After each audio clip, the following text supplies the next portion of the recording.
Farah mengerutkan dahinya. Sekilas dia melihat ekspresi Warti yang aneh, seperti sedang berbahagia dengan keadaannya saat ini. Membalas? Dengan cara apa? Sedang aku sendiri tidak bisa berbuat apa-apa saat Angga mengusirku dari rumah, ucap Farah. Hatinya terasa pilu saat mengingat kejadian yang ia lalui kemarin siang.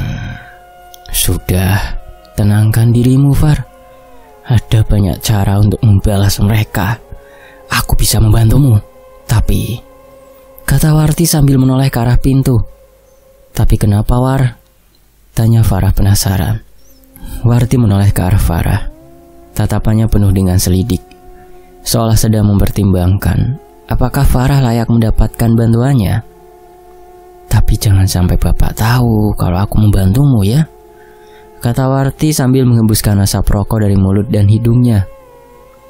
Memang apa yang akan kau lakukan? Tanya Farah. Dia takut jika Warti melakukan sesuatu yang membuat dirinya terseret ke ranah hukum. Membuat mereka kapok kan? Tanya Warti tersenyum menyeringai. Iya, tapi aku tidak mau berurusan dengan hukum.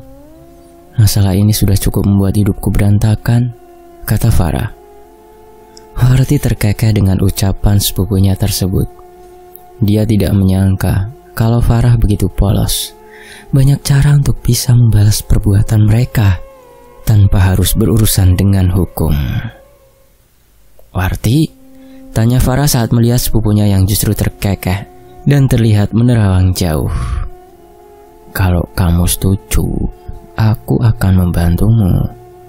Tapi ingat, jangan sampai Bapak tahu tentang semua ini.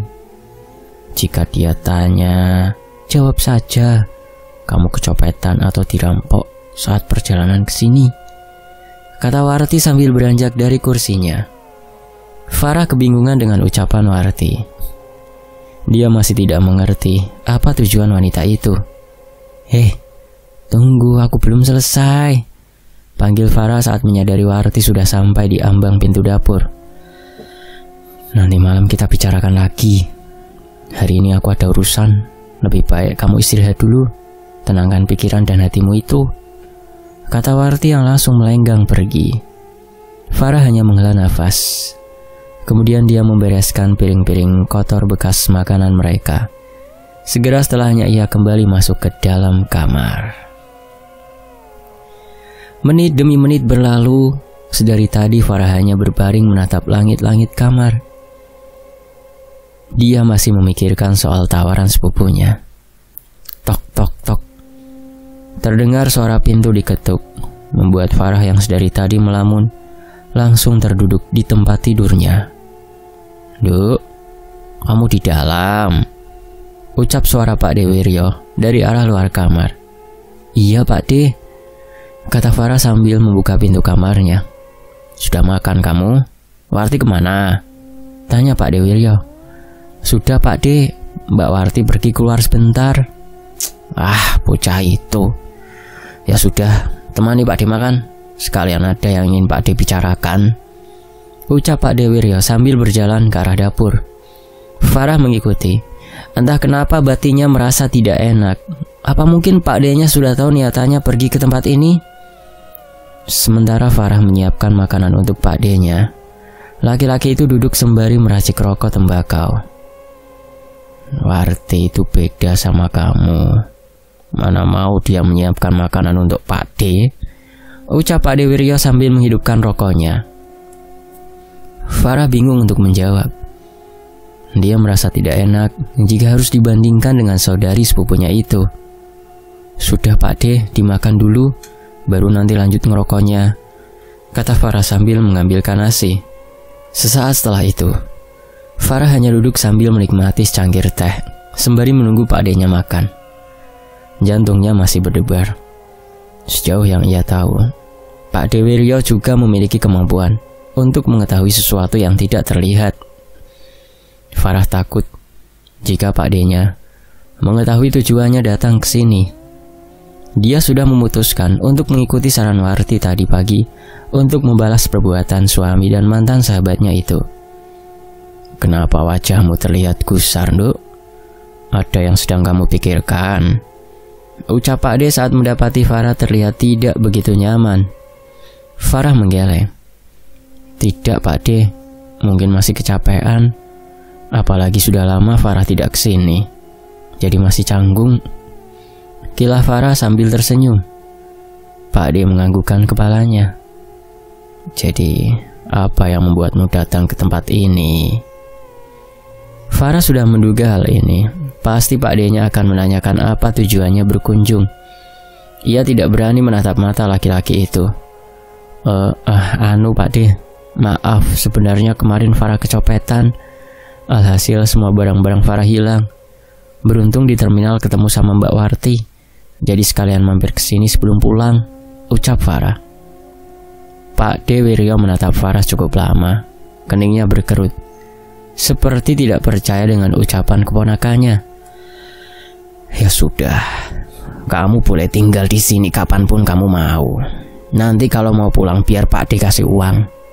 Ibu tidak tahu toh kalau kamu pergi ke tempat ini? Tanya Pak D. Farah menggeleng. Ya sudah, Pak D mau istirahat dulu. Jangan turutin nafsumu itu. Apa yang sudah terjadi itu semua kehendak Tuhan. Ikhlaskan saja. Terima, ucap Pak D Wiryo sambil berdiri dan melangkah menuju kamarnya. Farah menghela nafas, bingung dengan ucapan Pak D-nya. Bagaimana dia bisa mengikhlaskan semuanya, sedang rasa sakit yang mereka torehkan benar-benar menyesakkan. Di sisi lain, seharian hanya berada di kamar. Farah tidak berniat sama sekali untuk menghidupkan ponselnya yang mati. Di dalam bayangannya saat ini, pasti Angga tengah bersenang-senang dengan perempuan hina itu. Beberapa kali Farah menangis dalam diam, teringat dengan kedua orang tuanya, menyayangkan nasibnya yang begitu buruk. Farah, panggil seseorang dari arah jendela. Warti, ngapain kamu? Ucap Farah saat mendapati saudarinya itu sedang berusaha untuk memanjat jendela. Shh, nanti bapak tahu, ucap Warti sambil menaruh jarinya di atas bibir. Farah yang penasaran berjalan ke arah jendela. Dilihatnya langit sudah mulai terlihat kekuningan. Dia tidak sadar kalau waktu berjalan begitu cepat. Sudah siap? Tanya Warti. Siap apa? Tanya Farah kebingungan. Warti terlihat jemu, memandang Farah dengan tatapan tidak enak. Siap untuk membalaskan dendammu itu, bendak Warti lirih. Caranya? Tanya Farah penasaran. Kita buat wanita itu merasakan apa yang kamu rasakan. Kita santet dia, ucap Warti lantang. Farah terkesiap, dia mundur satu langkah. Tidak menyangka kalau membalaskan dendam yang dimaksud oleh Wati dengan menyantet Ayu. Gila kamu, ucap Farah. Yang gila itu temanmu. Memang selama ini apa yang kamu lalui bukan karena dia, ujar Warti jengkel. Dia benar-benar tidak habis pikir dengan Farah. Bagaimana bisa sepupunya itu masih berbaik hati dengan orang yang sudah menyakitinya sedemikian rupa? Tapi belum tentu kan itu semua perbuatan Ayu. Bisa jadi memang mereka saling suka, ucap Farah. Hatinya tiba-tiba saja terasa sakit saat mengucapkan itu semua. Masih tidak percaya. Baik, kita buktikan. Malam ini kita pulang ke rumahmu, ucap Warti jengkel. Dia langsung berjalan ke arah pintu dan langsung menghambur keluar kamar. Farah yang melihat itu hanya mematung. Dia benar-benar tidak tahu apa yang harus dilakukan. Di satu sisi, dia ingin membalaskan rasa sakit di hatinya, tapi dia juga tidak mau berurusan dengan hal-hal yang berbau gaib ataupun melanggar hukum. Erang Farah sambil mendudukkan pantatnya ke atas kasur. Dia benar-benar merasa frustasi. Dipandanginya cincin yang melingkar di jari manisnya. Pandangan Farah menjadi sendu teringat saat Angga melamarnya. Hari bahagia saat pernikahan mereka. Tetapi tiba-tiba saja muncul wajah Ayu, wanita pengiring penggantinya. Hatinya terasa sakit sekali. Apakah waktu itu mereka sudah saling berhubungan di belakangnya? Dek dek dek dek dek. Seketika angin kencang berembus kencang, membuat jendela kayu yang ada di kamarnya bergetar cukup keras. Farah mendongak, dengan air mata masih mengenangi matanya. Ia terkesiap. Dilihatnya sosok wanita berbaju merah itu sedang berdiri di luar, sedang menatap ke arahnya. Perlahan Farah mundur. Dia masih belum terbiasa dengan kehadiran dedemit itu. Balas senggawe uripmu koyo ngene, Nduk. Terdengar suara menggema di telinga Farah, bagai terhipnotis. Farah berhenti bergerak. Dia terus menatap wanita itu tanpa berkedip. Balas, Nduk. Balas, apa sing gawe loro atimu? Ucap dedemit wanita itu keras dibarengi hembusan angin yang cukup kencang.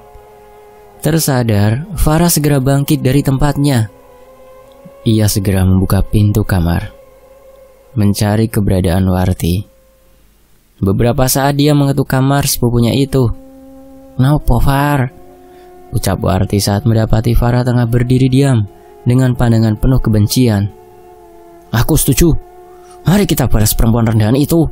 Kalau perlu Angga juga, biar dia merasakan apa yang kurasakan," ucap Farah menyeringai. Warti mengerutkan dahinya. Segera dia menarik tangan Farah untuk masuk ke dalam kamarnya. "Jadi malam ini kita pergi ke rumahmu?" tanya Warti sambil menghidupkan sebatang rokok. "Entah. Tapi aku masih tidak tahu apa yang harus dilakukan. Bagaimana cara menyantet kedua orang itu?" tanya Farah. Warti terlihat menyeringai mendengar ucapan Farah. "Kita buat perjanjian dengan sosok dedemit yang ada di alas manteng. Mereka hanya butuh darahmu sebagai ikatan. Setelah itu kamu bisa meminta mereka melakukan apapun yang kau suka," kata Warti. "Caranya?" ucap Farah penasaran. "Malam ini kita pergi ke alas itu. Biar aku yang menyiapkan semuanya. Kau siapkan saja mentalmu. Tapi ingat, saat kamu sudah melakukan ritual ikatan dengan mereka, kamu tidak boleh membatalkannya," ucap Warti serius. "Terserah, aku hanya ingin melampiaskan semua rasa sakit ini." "Mungkin saat ini mereka sedang tertawa dengan keterpurukanku," ucap Farah tersenyum kecut. Warti beranjak mendekati Farah. "Aku tahu apa yang kau rasakan. Sebagai seorang perempuan yang pernah dihianati, aku juga merasakan sakit sepertimu," kata Warti sambil menepuk pelan bahu Farah. Farah bergeming, tidak menjawab ucapan Warti. "Buka saja jendela kamarmu. Jangan sampai bapak tahu apa yang akan kita lakukan. Nanti malam aku tunggu di luar jendela," ucap Warti. Malam sudah datang. Farah harap-harap cemas menunggu kabar dari Warti. Beberapa kali batinnya kebingungan. Apakah keputusannya sudah tepat? Tak, tak, tak. Terdengar suara ketukan dari arah jendela. Farah terperanjat. Lamunannya buyar. Buru-buru dia melangkah dan segera membuka jendela kamarnya. "Ayo cepat," kata Warti. Farah sejenak tampak ragu. Tapi saat teringat dengan kelakuan suami dan mantan sahabatnya, amarah kembali menguasai batinnya. Segera Farah memanjat lubang jendela. "Kita kemana?" kata Farah. Warti tidak menjawab. Dia terus melangkah, menembus gelapnya malam. Di dalam hati, Farah merasa was-was. Benar saja, setelah 15 menit berjalan dalam kebisuan, mereka mulai masuk ke dalam hutan. Dipandanginya sekitaran. Suasana terasa begitu sunyi. Pohon-pohon yang menjulang tinggi diam tak bergerak. Bahkan ia tidak mendengar satupun suara hewan malam. "Far," ucap Warti dari arah depan Farah. "Iya, kenapa?" tanya Farah sambil memperhatikan sekitarnya. "Sebentar lagi kita sampai. Aku tanya sekali lagi, sudah yakin dengan pilihanmu?" tanya Warti sambil menoleh ke arah Farah. Dalam keremangan, Farah melihat sosok Warti jauh berbeda dengan sebelumnya. Dia merasa wanita di depannya itu terlihat menyeramkan. Tidak ada tatapan ramah. Sorot matanya terlihat beringas menakutkan. Bahkan sesaat bulu kuduknya berdiri, saat menatap mata wanita itu. "Niatku sudah bulat, sudah sejauh ini kan?" jawab Farah mantap. Dia sudah tidak peduli lagi dengan apa yang akan terjadi dengannya. Toh hidupnya juga sudah hancur. Yang ada di dalam hatinya hanya bagaimana cara membalas perbuatan mereka. Warti mengangguk. Dia menoleh ke arah depan dan kembali berjalan mengikuti jalan setapak di antara pepohonan yang rimbun. Cukup lama mereka berjalan. Tidak ada pembicaraan lagi. Keduanya sibuk dengan pikiran masing-masing. Hingga tanpa sadar, mereka sudah sampai di sebuah sendang. "Apa itu, War?" kata Farah mendekatkan tubuhnya ke arah Warti. Baru saja dia melihat ada sesuatu yang melintas, tidak jauh dari tempat mereka berdiri. "Biarkan saja, mereka penghuni tempat ini," ucap Warti datar. Farah mengamati tempat itu lebih detail. Kini di hadapannya ada sebuah sendang yang cukup besar. Tidak ada bangunan sama sekali. Di sekeliling sendang itu hanya ada semak belukar yang cukup lebat dan sebuah batu besar yang menonjol ke permukaan. "Ayo," ajak Warti. Farah mengikuti langkah kaki sepupunya itu. Benar saja, Warti mengajaknya untuk pergi menuju ke arah batu besar yang ada di sisi sendang. Entah apa yang sedang dilakukan oleh Warti. Dia sedang dalam posisi jongkok dan mengaduk-aduk isi tasnya. Beberapa saat Farah mengamati. Dia melihat wanita itu mengeluarkan kain jarit, sesuatu yang dibungkus dengan daun pisang, dupa, kemenyan, serta toples berisi cairan hitam kental. "Far, kamu bawa foto mereka kan?" tanya Warti. "Buat?" tanya Farah polos. Warti menijakkan lidahnya. Tanpa menjawab, ia kembali sibuk mempersiapkan sesuatu yang tidak Farah ketahui. "Foto mereka untuk apa, War?" tanya Farah penasaran. "Hanya sebagai media. Tapi kalau tidak ada, biar nanti kita buat perjanjian saja dengan demit yang ada di sini," ucap Warti. "Perjanjian?" tanya Farah tidak mengerti. "Iya, perjanjian. Agar mereka mau mengikutimu. Setelah itu kamu bebas menyuruh mereka melakukan apapun yang kamu mau," ucap Warti. Hati Farah mencelos. Dia paham maksud Warti.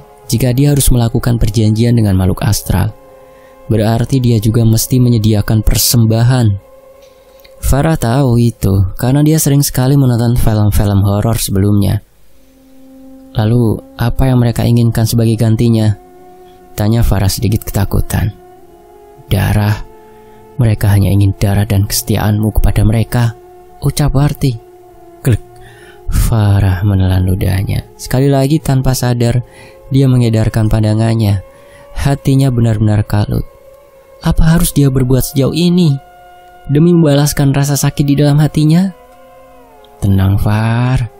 Mereka tidak akan membunuhmu," ucap Warti seolah tahu apa yang sedang Farah pikirkan. Farah mencoba untuk menenangkan batinnya. Dia berusaha sekuat mungkin melawan rasa takut dan khawatir yang muncul. "Sini, Far," ucap Warti meminta Farah untuk mendekat ke arahnya. "Lepaskan bajumu, pakai kain ini," lanjut Warti sambil menyerahkan kain jarik yang sudah ia bawa. Farah menurut. Dia segera melepaskan semua pakaiannya dan melilitkan kain jarik itu ke sekeliling tubuhnya. Lalu ia diminta untuk duduk bersimpuh menghadap ke arah batu itu. Kemudian Warti segera menghidupkan dupa dan kemenyan yang ia bawa. Suasana tiba-tiba saja berubah. Entah ini hanya perasaan Farah saja, atau memang dia merasa banyak pasang mata sedang mengamatinya. Farah menoleh ke arah Warti. Wanita itu terlihat sedang memejamkan mata. Mulutnya komat kamit seolah sedang merapalkan mantra. Srek! Terdengar suara langkah kaki tepat dari arah samping kiri mereka. Seketika Farah menoleh. Namun ia tidak mendapati siapapun di sana. Jantung Farah mulai berdetak kencang. Sesaat dia menyesal telah melakukan hal seperti ini. Tetapi di dalam hatinya juga masih ada rasa sakit yang begitu dalam, membuat dirinya merasa harus melakukan semua ini. "Apapun yang kamu lihat, abaikan," ucap Warti. Farah langsung menoleh ke arah wanita itu. Ia masih dengan posisi menutup mata serta mulutnya terus komat-kamit mengucapkan kalimat dengan nada cepat. Farah mengikuti apa yang Warti perintahkan. Bahkan dia sengaja menutup matanya agar tidak melihat apapun di sekitarnya. Srek! Suara itu kembali muncul. Farah berusaha untuk tidak menghiraukannya.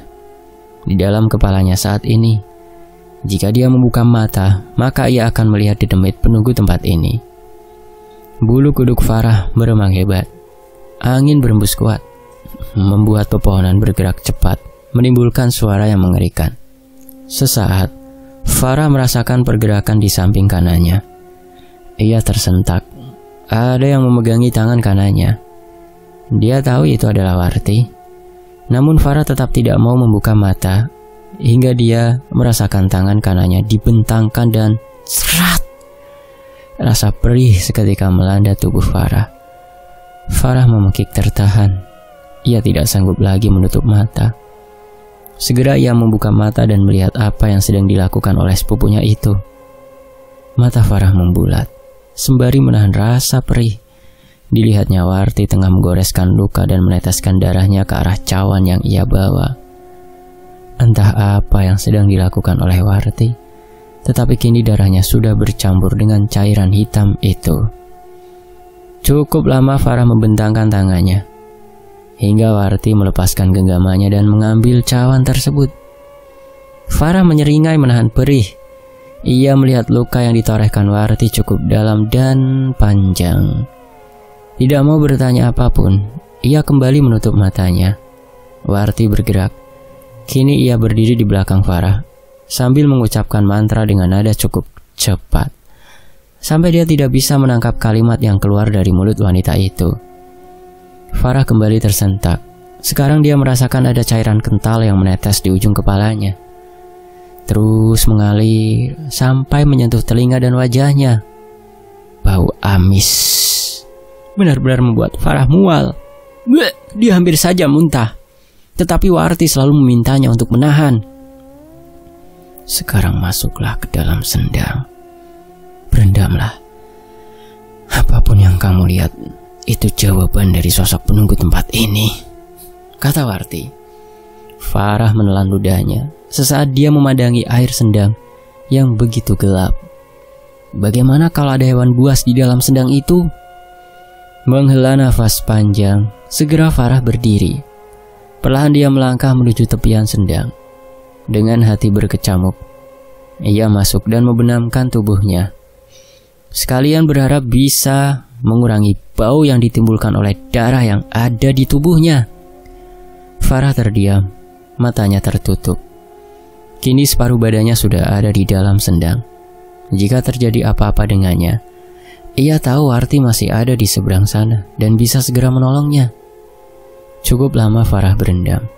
Tubuhnya sudah menggigil kedinginan, hingga dia merasakan ada sesuatu yang aneh. Kepalanya terasa begitu berat. Dunia seperti berputar dengan cepat, sampai ia merasakan sebuah tarikan kuat di ujung kepalanya. Seketika semua menjadi gelap.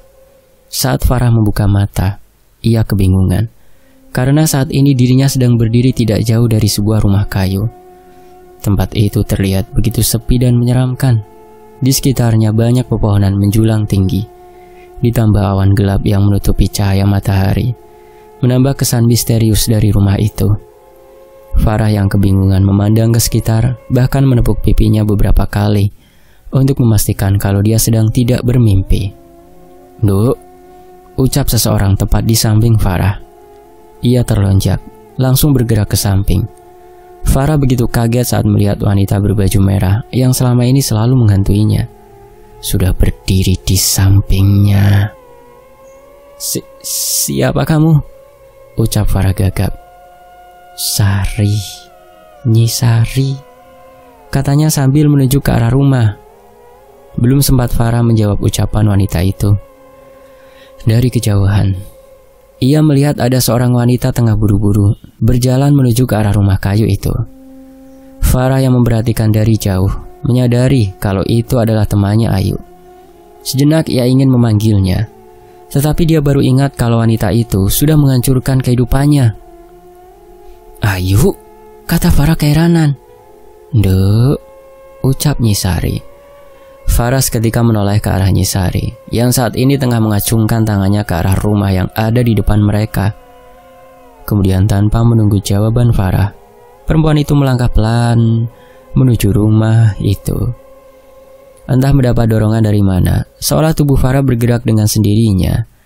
Ia mulai mengikuti langkah Nyisari. Setelah sampai di depan rumah kayu tersebut, Nyisari langsung melangkah menuju pintu depan. Farah memekik kaget. Tiba-tiba saja daun pintu yang ada di depan mereka terbuka dengan sendirinya. Nyisari melangkah masuk. Farah mengekor di belakangnya. Kini dengan jelas walau dalam keremangan, dia melihat Ayu sedang duduk bersimpuh di depan wanita berumur. "Sarah tewes digowo," ucap wanita tua itu. Farah mengerutkan dahinya. Ia seperti mengenal sosok wanita tua itu. Tetapi di mana? Farah menolehkan kepalanya ke arah Nyisari. Dia melihat sosok dedemit itu tengah memandang datar ke arah Ayu dan wanita tua itu. "Sudah, Mbah," ucap Ayu sambil menyerahkan bungkusan dari dalam tasnya. Wanita tua itu mengangguk dan mengambil bungkusan yang dikeluarkan oleh Ayu. Segera ia membukanya. Betapa tercengangnya Farah karena isi bungkusan itu ternyata satu plastik kecil berisi rambut, foto suaminya, dan celana dalam laki-laki. Farah kebingungan. Apa yang hendak Ayu dan wanita ini lakukan terhadap suaminya? "Pelet, Nduk," ucap Nyisari seolah mengerti apa yang sedang dipikirkan Farah. Farah yang mendengar itu begitu geram. Bagaimana mungkin Ayu sahabatnya sendiri tega melakukan hal sedemikian rupa? Genggaman tangannya menguat. Seketika bayangan seseorang terlintas di benaknya. Ya, dia pernah melihat wanita tua itu saat duduk di halte beberapa hari yang lalu.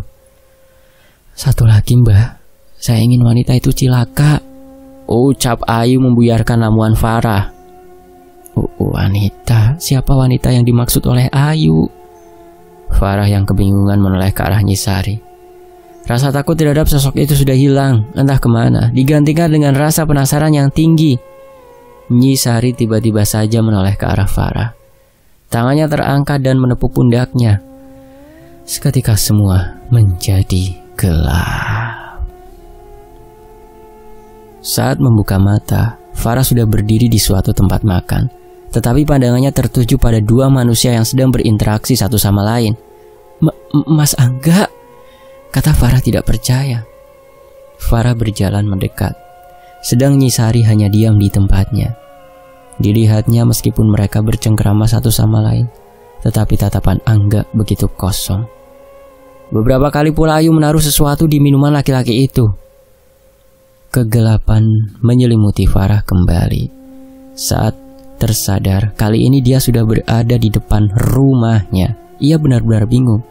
Apa yang sebenarnya sedang terjadi?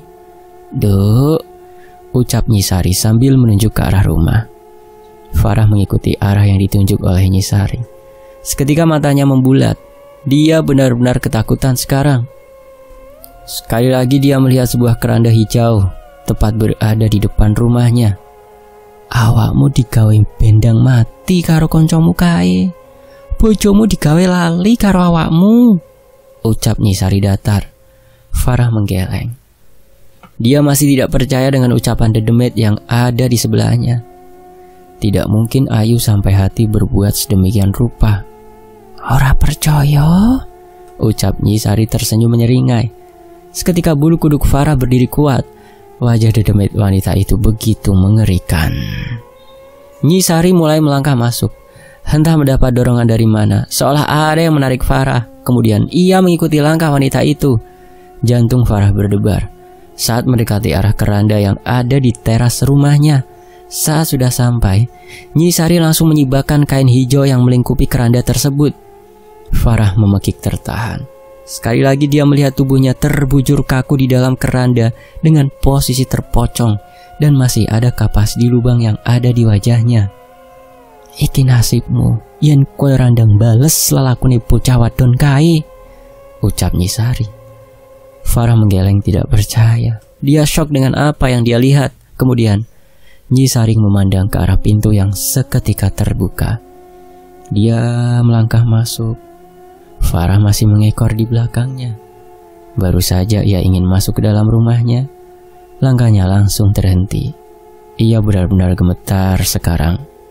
Sama seperti mimpinya, beberapa malam lalu, Farah melihat banyak sekali pocong dengan badan yang sudah menghitam dan wajah penuh dengan koreng. Nyi Sari terus melangkah, tidak mempedulikan pocong yang ada di ruang itu. Farah dengan bergidik mengikutinya, berhati-hati agar dia tidak menyentuh salah satu dari mereka. Kini mereka berdua sudah berdiri tepat di depan kamar Farah. Meskipun ketakutan, tetapi ia juga penasaran apa yang akan ditunjukkan oleh dedemit wanita itu berikutnya. Bersambung. Nantikan bagian berikutnya hanya di Fakta Sejarah. Terima kasih @netrasandegala, dan terima kasih buat teman-teman yang sudah menyimak sejauh ini di Fakta Sejarah. Yang kemarin nebak Ayu, bener ya, Ayu dalangnya.